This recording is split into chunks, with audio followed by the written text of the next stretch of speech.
Let's talk about Australia. A number of people listening probably have no idea about Australian markets, Australian equities. How do you think the Australian landscape is relative to peers, let's say, broadly speaking, US and London?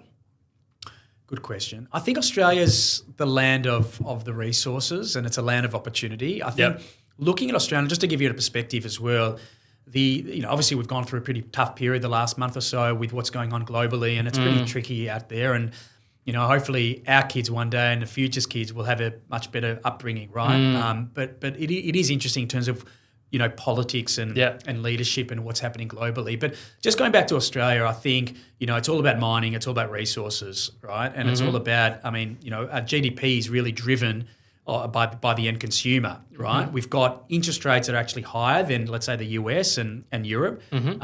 We're lucky with the natural gas, and we're lucky with the hard assets that we've got.